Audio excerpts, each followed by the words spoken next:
तो नमस्कार, good morning. मैं हूं आपके साथ श्रीकर राणा, बहुत बहुत स्वागत है आपका। और मैं हूं आपके साथ दीपिका ओझा। तो इसी के साथ अब समय हो चुका है आपको खबरों का डोज देने का। खबर आपको बताएंगे जो आपके फायदे की हो। खबर को खबर के तरीके नहीं बल्कि एक आम बोलचाल के तरीके से और रेडियो और टीवी के गजब कॉम्बिनेशन में बताएंगे। अनोखे लहजे, अलग अंदाज में जो आपको खबर सुनाएंगे भी, इसके साथ ही खबर आपको दिखाएंगे भी। आपकी गलियों से लेकर आपके दिन भर की कहानी तक, पल पल की हलचल के साथ यहाँ हर खबर आपके मतलब की होगी। तो चलिए दीपिका, शुरू करते हैं दिल्ली वाला रेडियो टीवी।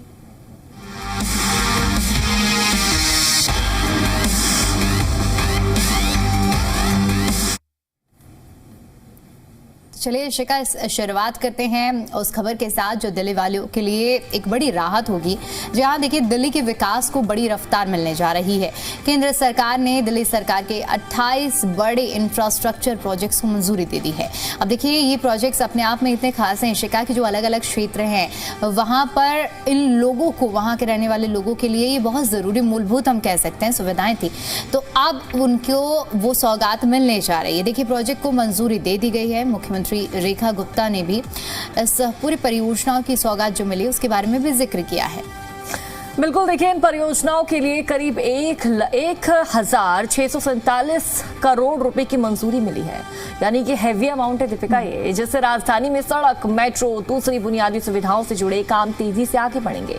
जानने वाली बात यह है कि मंजूरी मिलने वाले प्रोजेक्ट्स में दिल्ली मेट्रो से जुड़े काम, बारापुला एलिवेटेड कॉरिडोर, करावल नगर फ्लाईओवर, टीटीसी डिपो में ईवी चार्जिंग स्टेशन और कई सड़क विकास परियोजनाएं शामिल है। इनका मकसद ट्रैफिक कम करना है, लोगों का सफर आसान बनाना है। तो देखिए मुख्यमंत्री रेखा गुप्ता ने कहा है कि ये सभी परियोजनाएं special assistant to states for capital investment यानी कि SASCI योजना के तहत मंजूर की गई है।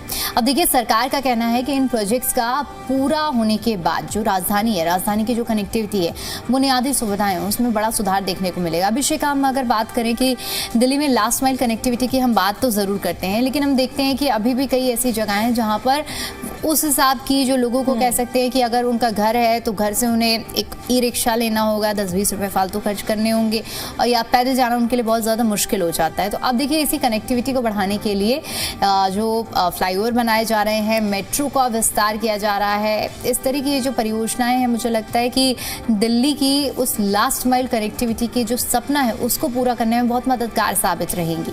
बिल्कुल दीपिका, और जिक्र ट्रैफिक का भी किया जा रहा है कि भाई अब इस परियोजना की जब सौगात दे दी जाएगी, शुरुआत कर दी जाएगी, तो ट्रैफिक से भी कहीं ना कहीं दिल्ली वासियों को निजात मिलेगा।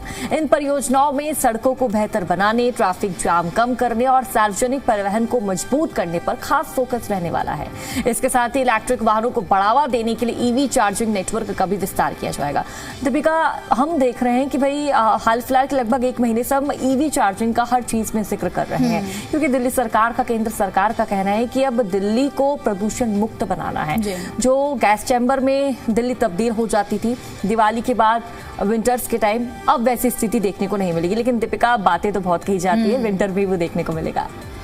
बिल्कुल, तो देखिए ईवी का जब हम जिक्र करते हैं, एक बड़ी वजह ये भी है कि दिल्ली में ईवी पॉलिसी भी आई है शिका, तो उसके तहत भी विस्तार किया जा रहा है। देखिए अलग अलग जगह पर चार्जिंग स्टेशंस बनाए जा रहे हैं, बहुत ज़रूरी है, क्योंकि अभी शिका अगर हम बात करें कि ज़्यादा से ज़्यादा लोग ईवी के लिए तो बढ़ावा दिया जा रहा है, लोगों के मन में डर यही है कि देखिए भाई इलेक्ट्रिक गाड़ी रहेगी, अगर कहीं उसकी बैटरी खत्म होती है, फंस गई, तो फिर कहाँ चार्जिंग, क्योंकि अगर आप नॉर्मल अगर कहीं चार्जिंग में लगाते हैं ना, सोचेंगे कि भाई घर के पॉइंट से भी चार्ज कर लें, तो उसमें समय ज़्यादा लगता है।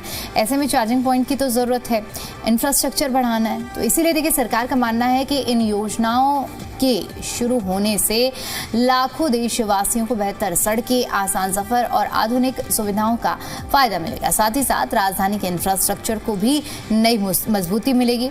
यानी कि देखिए आने वाले समय में दिल्ली में कई बड़े विकास कार्य जमीन पर होते हुए दिखाई देने वाले हैं।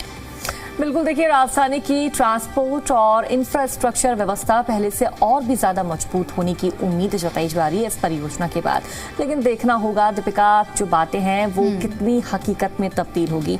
लेकिन ईवी पॉलिसी का हम जिक्र यहाँ पर दीपिका कर रहे हैं। देखिए इलेक्ट्रिक व्हीकल के लिए काफी ज्यादा जरूरी हो जाता है जगह जगह चार्जिंग स्टेशन का, जगह जगह चार्जिंग सिस्टम का होना, क्योंकि देखिए दीपिका पेट्रोल तो है नहीं कि भाई पेट्रोल कहीं भी हम भरवा लेंगे। हर जगह हम पेट्रोल देखते हैं लगातार, जो स्टेशन है वो देखने को मिलता है। आजकल तो बहुत ही सुविधाएं मिल रही है इससे जुड़ी हुई, लेकिन जो इलेक्ट्रिक व्हीकल के चार्जिंग स्टेशन है वो दिल्ली में फिलहाल बहुत कम है। लेकिन अब धीरे धीरे करके सरकार इसका भी दायरा बढ़ा रही है और सिर्फ तो लोगों के लिए प्लस पॉइंट रहने वाला है। एक जैसे कि अभी हम डर का जिक्र कर रहे थे, तो पहले ऐसे शिका सीएनजी की गाड़ियों में होता था कि लोग सीएनजी नहीं लेते थे, क्योंकि दिल्ली एनसीआर में तो सीएनजी का पूरा आपको मिल जाएगा हर जगह, लेकिन आगे आपको सुविधा नहीं मिलेगी जब आप दिल्ली से निकलेंगे, तो मन में डर रहता है। और वही डर अभी हम देख रहे हैं कि ईवी को लेकर भी लोगों के मनों में बैठा हुआ है। बिल्कुल दीपिका, अब आगे बढ़ेंगे और आगे बढ़ते हुए महत्वपूर्ण जानकारी दिल्ली यूनिवर्सिटी से जुड़ी हुई, इसके एडमिशन से जुड़ी हुई बच्चों को दे देते हैं। देखिए, दिल्ली यूनिवर्सिटी में एडमिशन की दौड़ काफी ज्यादा तेज हो चुकी है। इस बार भी सबसे ज्यादा छात्रों ने बीकॉम और बीकॉम ऑनर्स को अपनी पहली पसंद बनाया है। रिकॉर्ड संख्या में छात्रों ने CSAS पोर्टल पर रजिस्ट्रेशन और कॉलेज प्रेफरेंस भी भर दिया है। और जानने वाली बात, खास बात यह है कि देखिए, इस साल ड्यू में 1,90,000 से ज्यादा छात्रों ने रजिस्ट्रेशन कराया है। लेकिन दीपिका, हमने वो वक्त भी देखा था जब रिवैल्यूएशन हुआ था, बच्चे कितने पैनिक थे, हमारा एडमिशन कैसे होगा, हमें मेरिट बेस पे मिलेगा, हम पेपर देंगे, क्या करेंगे। लेकिन अब धीरे धीरे जो पूरा प्रोसेस है वो ठीक हो चुका है और अब बच्चों के लिए भी खुशखबरी है रजिस्ट्रेशन की, क्योंकि प्रक्रिया लगातार चल रही है और लाखों बच्चे दीपिका बढ़ चढ़कर इसमें हिस्सा ले रहे हैं। बिल्कुल, तो देखिए, अब देखिए सब कुछ जब कह सकते हैं ना एक तरह से सुलझ चुका है, सॉर्ट हो चुका है, तो अब बच्चों ने पूरा फोकस करना शुरू कर दिया है कि भाई एडमिशन कहाँ और कैसे होगा। और दिल्ली यूनिवर्सिटी मुझे लगता है कि एक पहली पसंद हो जाती है दिल्ली में रहने वाले बच्चे, न सिर्फ दिल्ली में रहने वाले, बल्कि दूर दूर से बच्चे दिल्ली यूनिवर्सिटी में आते हैं, क्योंकि एक अलग क्रेज है दिल्ली यूनिवर्सिटी का। तो देखिए, अब इतनी बड़ी संख्या में जो रजिस्ट्रेशन हुए हैं, 1,64,000 से ज्यादा उम्मीदवार अपने कॉलेज और कोर्स की प्रेफरेंस भी भर चुके हैं। अब छात्रों को अपनी पहली सीट अलॉटमेंट लिस्ट का इंतजार है, जो कि देखिए, पहली जो सीट अलॉटमेंट लिस्ट है वो 16 जुलाई को जारी होगी। दिल्ली यूनिवर्सिटी के आंकड़ों के मुताबिक बीकॉम ऑनर्स सबसे ज्यादा पसंद किए जाने वाला कोर्स बन चुका है। इसके बाद बीकॉम और BA English honours, BA political science honours और BA हिस्ट्री ऑनर्स जैसे कोर्स की भी काफी ज्यादा मांग देखने को मिल रही है। शिका, यहाँ पर हम देखते हैं कि जो साइंस वाले बच्चे भी है वो भी हम देख रहे हैं BA जैसे पॉल साइंस की तरफ जाते हैं। अब हम देख रहे हैं कि कॉमर्स के प्रति लोगों का रुझान बच्चों का ज़्यादा बढ़ रहा है। बीकॉम ऑनर्स के लिए इतनी ज़्यादा डिमांड है, तो कहीं ना कहीं अभी मुझे लगता है कि इसकी जो कट ऑफ, तो खैर अब सिस्टम पूरा बदल चुका है, लेकिन हमारे टाइम पे होता था ना कि अगर किसी कोर्स को काफ़ी ज़्यादा पसंद किया जा रहा है तो उसकी कट ऑफ एकदम आसमान छूती थी। तो वो दौर मैं याद कर रही हूँ, लेकिन अब देखते हैं कि यहाँ पर सीट अलॉटमेंट में भी कुछ ना कुछ असर तो ज़रूर पड़ेगा। लेकिन दीपिका, हमारे टाइम में हुआ करता था ना कि चलो एक आ गई, दूसरी आ गई, तीसरी आ गई, 5वीं छठी पे तो नंबर आ ही जाएगा। लेकिन अब फिलहाल सिस्टम चेंज है। तो अगर कॉलेजों की बात करें तो देखिए, Shri Ram college of commerce यानी कि SRCC अब भी सबसे ज्यादा पसंद किए जाने वाला कॉलेज है और हर एक बच्चा, चाहे वो दिल्ली का हो या फिर दिल्ली के बाहर का यानी कि अन्य शहर का, अन्य राज्य का हो, वो इस कॉलेज में एडमिशन लेने के लिए काफी ज्यादा उत्सुक रहता है। बहरहाल, इस खबर की हमने जानकारी दी कि एडमिशन क्या जो प्रोसेस है वो क्या कुछ रहा और अब तक कितने बच्चों ने आवेदन प्रक्रिया में अपना आवेदन भर दिया है। लेकिन अब आगे बढ़ते हैं और बात करेंगे EV पॉलिसी से जुड़ी हुई। बिल्कुल, तो देखिए, अब दिल्ली में सिर्फ सब्सिडी उन्हीं इलेक्ट्रिक वाहनों को मिलेगी जिनमें रीजेनरेटिव ब्रेकिंग सिस्टम होगा, यानी कि नई दिल्ली इलेक्ट्रिकल व्हीकल नीति 2026, जिसका भी जिक्र भी हमने किया है, इस नियम के तहत इसे लागू किया जाएगा। अब आपको पूरा आसान भाषा में समझाते हैं कि क्या है, कैसी चीज़ें होने वाली है। देखिए, अब तक ये तकनीक ज़्यादातर महंगे इलेक्ट्रिक वाहनों को मिलती थी, लेकिन अब सब्सिडी पाने के लिए सभी पात्र EV में इसका होना बहुत ज़रूरी होगा। बिल्कुल, परिवहन विभाग का कहना है कि सरकार सिर्फ EV की संख्या बढ़ाना नहीं चाहती, बल्कि ऐसे वाहन बढ़ाना चाहती है जो बेहतर तकनीक वाले हों और कम ऊर्जा खर्च करें और जिनसे पॉल्यूशन भी ना हो। कौन कौन से वाहन इसमें शामिल होंगे, समझिए। इलेक्ट्रिक 2 व्हीलर इसमें शामिल है, जिसमें देखिए E-बाइक, स्कूटर शामिल है। इलेक्ट्रिक 3 व्हीकल यानी कि यात्री। इलेक्ट्रिक 4 व्हीकल की बात करें, मालवाहक N1 श्रेणी का जो वाहन इसमें शामिल होगा। और कैसे इसकी मंजूरी मिलेगी, समझिए। हर EV मॉडल की जांच मॉडल अप्रूवल कमेटी करेगी। वाहन बनाने वाली कंपनियों को यह साबित करना होगा कि उनके वाहन में रीजेनरेटिव ब्रेकिंग सिस्टम लगा है या फिर नहीं लगा। तो देखिए, अगर बाद में वाहन की तकनीक में बदलाव किया गया तो दोबारा मंजूरी लेनी होगी। यानी कि अब आप ये भी समझिए कि रीजेनरेटिव ब्रेकिंग सिस्टम क्या होता है, ये भी हम आपको समझाते हैं। जब कोई वाहन ब्रेक लगाता है तो बनने वाली ऊर्जा बेकार नहीं जाती है। तकनीक उस ऊर्जा को दोबारा बिजली में बदलकर बैटरी में भेज देती है। इससे बैटरी थोड़ी थोड़ी चार्ज होती रहती है और गाड़ी ज़्यादा दूर तक चल सकती है और बार बार चार्ज करने की ज़रूरत भी कम पड़ती है। अब इसको तो हम देख सकते हैं शिखा, जो गाड़ियां अभी आ रही थी, एक टर्म यूज़ किया जाता है ऐसी गाड़ियों के लिए जो ड्यूअल यूज़ होता है कि जितना ज़्यादा आप सिटी में ट्रैफिक में रुकते हैं वो इलेक्ट्रिक में कन्वर्ट हो जाती है, वरना वो पेट्रोल में चलती है, यानी ड्यूअल मोड में। क्योंकि गाड़ियों के बारे में बहुत ज़्यादा नॉलेज है नहीं तो वो टर्म, लेकिन इसी नीति को कहीं ना कहीं लागू किया जा रहा है और मुझे ऐसा लगता है कि इसे रीयूज़ रिसाइकिल के कॉन्सेप्ट पे एक बहुत अच्छी दिशा में काम करेगा।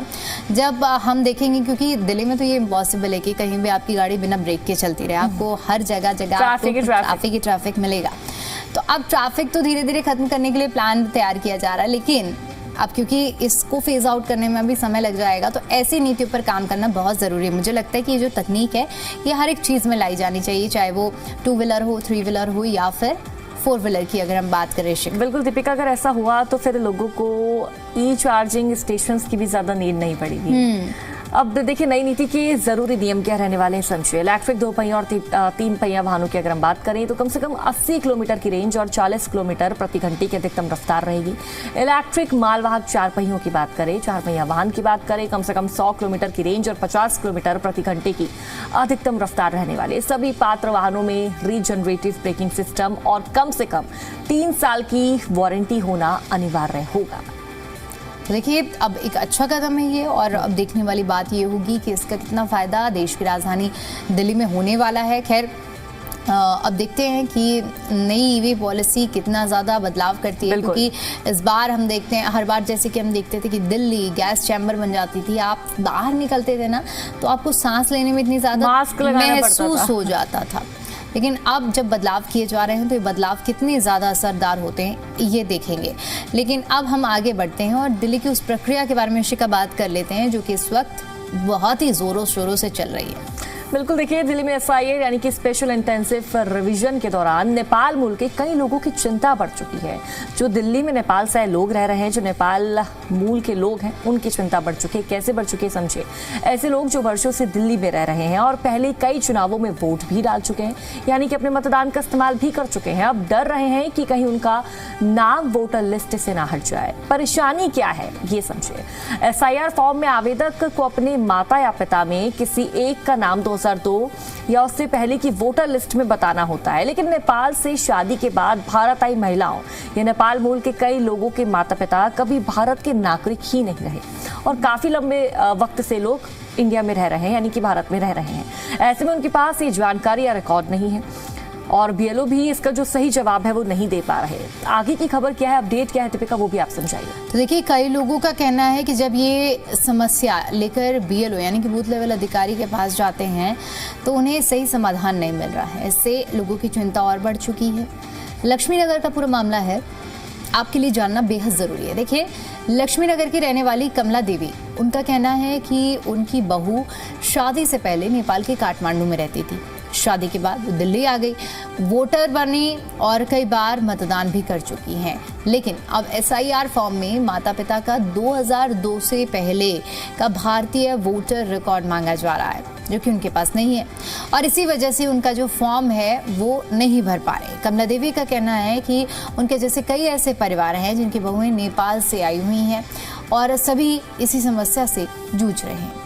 बिल्कुल दीपिका, ऐसे में चुनाव आयोग का क्या कहना है वो भी आप समझिए। चुनाव आयोग के अधिकारियों के अनुसार ऐसे लोगों को घबराने की आवश्यकता नहीं है, उनके लिए भी कोई ना कोई समाधान है। अगर किसी के पास पुराने भारतीय नागरिकता से जुड़े दस्तावेज नहीं है तो वो केंद्रीय गृह मंत्रालय से भारतीय नागरिकता प्रमाण पत्र यानी कि सिटीजनशिप सर्टिफिकेट के लिए आवेदन कर सकते हैं और उसके बाद कहीं ना कहीं आपका जो मसला है, आपकी जो समस्या है वो सुलझती नजर आएगी। अब दीपिका बात करेंगे दिल्ली वालों की फेवरेट खबर की, यानी कि मौसम की खबर की। क्या अपडेट है मौसम को लेकर, बताइए दीपिका। तो देखिए दिल्ली NCR के लोगों को फिलहाल गर्मी और उमस से राहत मिलने के आसार कम लग रहे हैं। मौसम विभाग के मुताबिक अगले 24 घंटे तक लोगों को तेज उमस का सामना करना पड़ सकता है। हालांकि कई इलाकों में हल्की बारिश और गरज चमक की संभावना भी बनी हुई है। बिल्कुल, देखिए जानने वाली बात यह है कि पिछले कुछ दिनों में बारिश होने के बावजूद हवा में नमी काफी ज्यादा बढ़ चुकी है और इसी वजह से तापमान भले ही बहुत ज्यादा ना हो, लेकिन उमस की वजह से लोगों को गर्मी पहले से ज्यादा महसूस हो रही है। बिल्कुल ठीक दीपिका, मतलब ऐसा टाइम हो चुका है ना, बाहर घूम नहीं सकते, दिन में आप कहीं जा नहीं सकते हैं, पसीना पसीना हो जाएंगे आप। बिल्कुल, उमस वाली गर्मी तो सबसे ज्यादा परेशान करने वाली होती है शिखा। आप एक बार को कहेंगे कि जो लू चलती है, हीट वेव होती है, वो भी इंसान बर्दाश्त कर लेता है, लेकिन उमस में बाहर निकलना बहुत हेक्टिक हो जाता है। तब देखिए मौसम विभाग का कहना है कि दिल्ली के कुछ इलाकों में हल्की बारिश, बादल छाए रहने और तेज हवाएं चलने की संभावना है, लेकिन इससे उमस में बहुत ज़्यादा राहत मिलने की उम्मीद नहीं है। लोगों को दिन के समय में गर्मी में चिपचिपाहट का एहसास बना रह सकता है। विशेषज्ञों को सलाह दी गई है कि दोपहर के समय बिना ज़रूरत के अपने घरों से बाहर ना निकले। बिल्कुल, पर्याप्त पानी पीते रहें, धूप में लंबे समय तक रहने से बचें।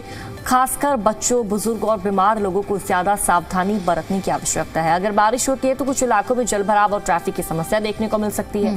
ऐसे में घर से निकलने से पहले मौसम का ताजा अपडेट जरूर देख लें। इनफैक्ट देखना क्या है, हमारे दिल्ली वाले प्रोग्राम में, दिल्ली वाले रेडियो टीवी में हम रोज दीपिका ये जो अपडेट है दर्शकों तक पहुंचाते हैं, तो आप इस प्रोग्राम को जरूर देखिए, उसके बाद ही अपना कहीं का बाहर जाने का प्लान बनाइए।